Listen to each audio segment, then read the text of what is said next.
ke-159. Demi cinta. Hal yang paling menyebalkan adalah di saat kita tidak merasa bersalah, tetapi selalu disalahkan. Parahnya lagi tidak bisa membela diri karena suatu hal.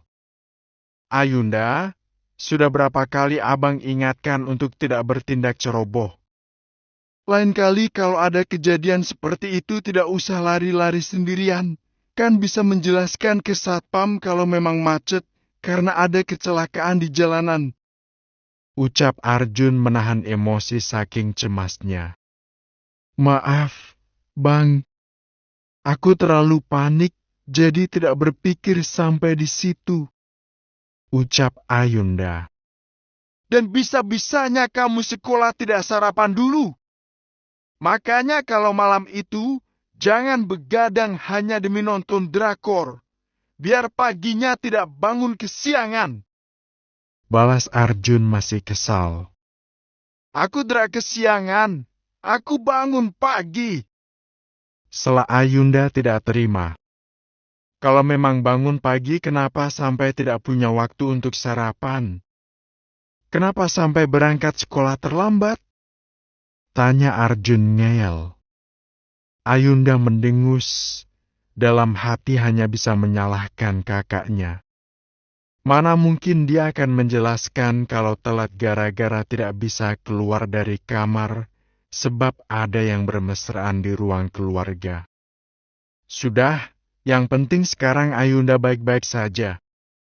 Yuk sebaiknya pulang saja. Ayunda libur sekolah tidak apa-apa, karena ini sudah habis jam pelajaran pertama. Bujuk Nala melerai kedua kakak beradik yang memang jarang akur. Ayunda hanya diam saja, melirik ke wajah abangnya menahan rasa kesal. Ngapain melihat aku dengan tatapan begitu? Tanya Arjun. Malas. Gumam Ayunda berjalan duluan. Ini anak, kok semakin menyebalkan saja? Dengus Arjun. Abang yang menyebalkan. Sela Ayunda merengut. Sudah, jangan berantem lagi. Kan malu kalau dilihat orang lain. Sela Nala menggandeng lengan suaminya. Sampai di rumah Ayunda langsung masuk ke kamar dan mengurung diri. Entah karena apa perasaannya jadi buruk. Sudah tidak masuk sekolah. Lapar, tapi tidak nafsu makan. Mau ngapain juga malas gerak. Mau tidur juga tidak mengantuk. Tok, tok, tok. Ayunda, kamu belum makan kan? Ayo makan dulu. Ucap Nala lembut. Nanti saja, Kak. Aku malas keluar. Jawab Ayunda tak bergerak dari ranjangnya.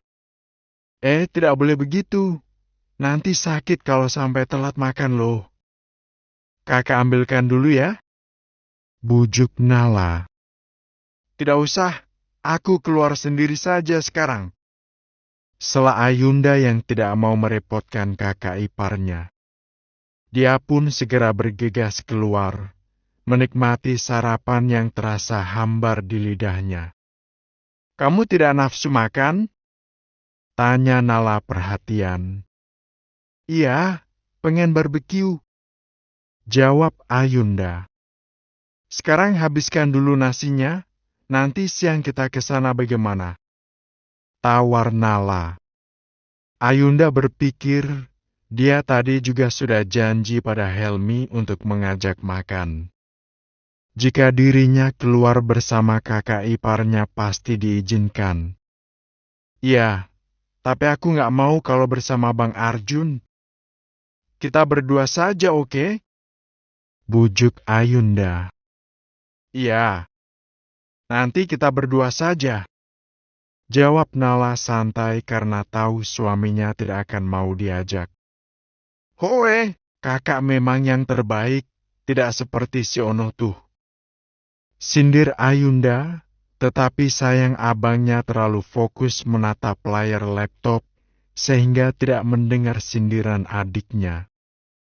Helmi kena omelan papanya karena membuat para klien penting menunggu. Tetapi dia lega sebab rapat berjalan lancar. Syukurlah, tadi aku sangat takut sekali kalau membuat kekacauan.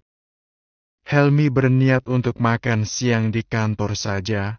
Selain lapar, dia sudah sangat kehausan, sebab tadi berbicara selama berjam-jam. Hel, ayo temani papa makan, ucap papanya. Iya, pa, kebetulan aku lapar. Helmi makan bersama papanya, sesekali sambil membahas mengenai pekerjaan. Pa, setelah ini mau kemana? Tanya Helmi. Pulang dong. Papa mau menemani mama kamu ke acara temannya. Oh, tapi tidak ada rencana untuk menjodohkan aku lagi kan? Pokoknya aku sudah menolak garis keras. Iya, terserah kamu sajalah. Yang penting tetap fokus kerja. Terima kasih atas pengertian Papa. Kalau begitu aku kembali kerja saja. Ucap Helmi merangkul papanya lalu berpamitan pergi. Kini Helmi bisa tenang, dia hanya perlu memikirkan cara untuk mengejar cinta Ayunda. Setelah kenyang, Helmi berniat untuk melanjutkan pekerjaan yang menumpuk banyak, tetapi baru membuka laptop tiba-tiba ponselnya berbunyi, dia pun langsung mengangkatnya. Assalamualaikum. Waalaikumsalam. Ayunda. Ada apa menelpon aku? Kamu sudah pulang dari rumah sakit kan? Sudah, ini aku lagi mau makan barbeque. Kak Helmi mau ikut nggak? Aku ingin menebus janji yang tadi pagi, mumpung sekarang aku bisa keluar. Bisa? Kalau gitu kirim alamatnya, aku akan langsung meluncur.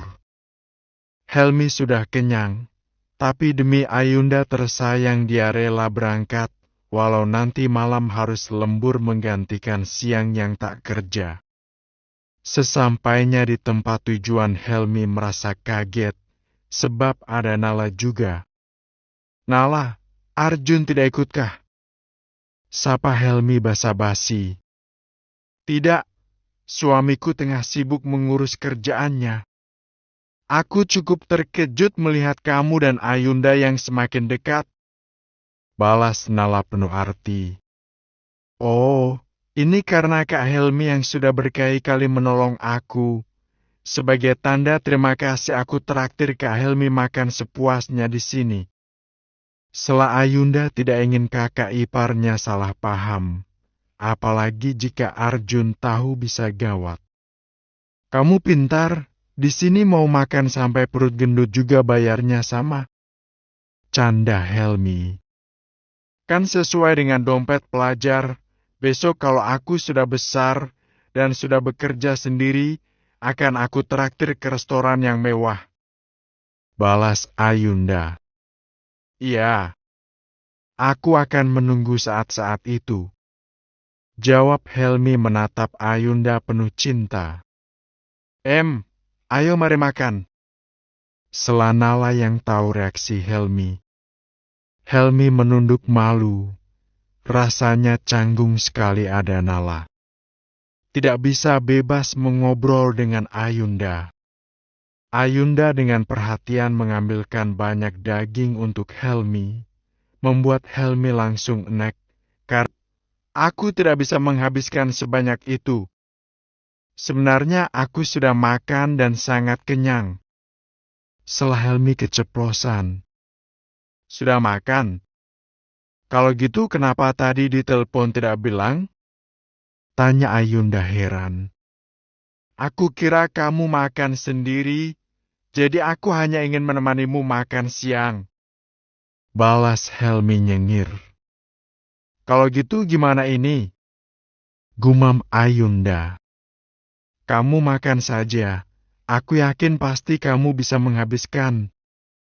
Bujuk Helmi tersenyum manis.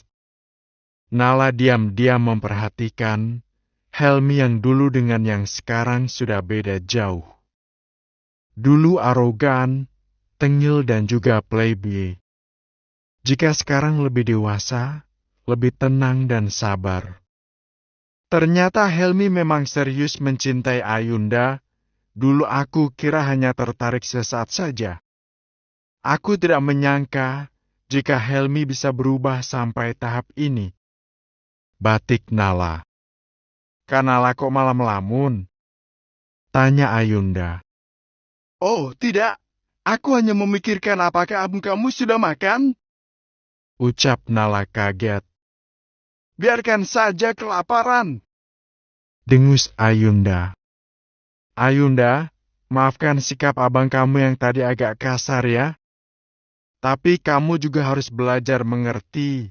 Abang kamu terlalu khawatir dan sangat takut terjadi apa-apa padamu. Percayalah, abang kamu itu sangat menyayangimu. Hanya saja memang dengan cara yang berbeda. Bujuk Nala tersenyum lembut. Aku tahu, tapi aku paling tidak suka kalau disalahkan, sedangkan aku merasa tidak salah. Sergah Ayunda. Nala tertawa kecil. Dalam hal ini Arjun dan Ayunda memiliki karakter sama yang tidak mau mengalah. Helmi, kalau kamu tidak mau makan kenapa di sini? Aku yakin kamu pasti sedang sibuk. Tanya Nala sambil memasak dagingnya. Tidak apa-apa, aku mau menghabiskan minumku dulu. Sayang kalau dibuang percuma. Jawab Helmi fokus menatap wajah Ayunda yang tengah memasak juga. Nala malah merasa malu sendiri, seolah menjadi obat nyamuk. Tapi dia tahu jika Ayunda hanya gadis polos.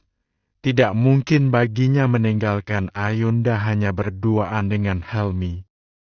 Kalau memang Helmi sudah berubah, semoga saja Ayunda bisa move on dari Nesen. Batin Nala. Nala, bagaimana kabar Nesen? Sejak menikah dia sama sekali tidak ada kabar. Tanya Helmi.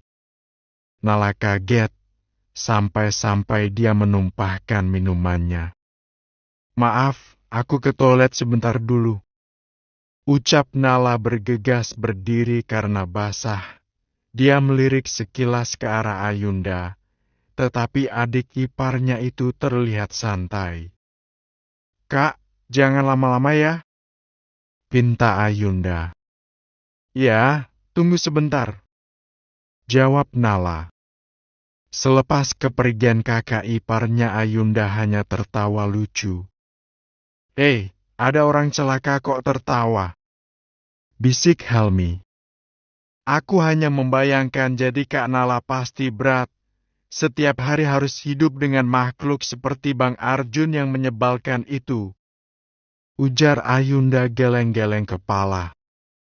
Kenapa kamu bisa beranggapan begitu? Menikah dengan orang yang dicintai itu adalah sesuatu yang membahagiakan. Mungkin ya Arjun bersikap menyebalkan padamu, tapi kalau sama istrinya sudah beda lagi. Sikap seorang lelaki pada adik dan istri sudah beda jauh. Balas Helmi. Tapi Kak Nala dari tadi melamun terus, seolah memikirkan sesuatu. Sela Ayunda. Kali ini Helmi yang tertawa.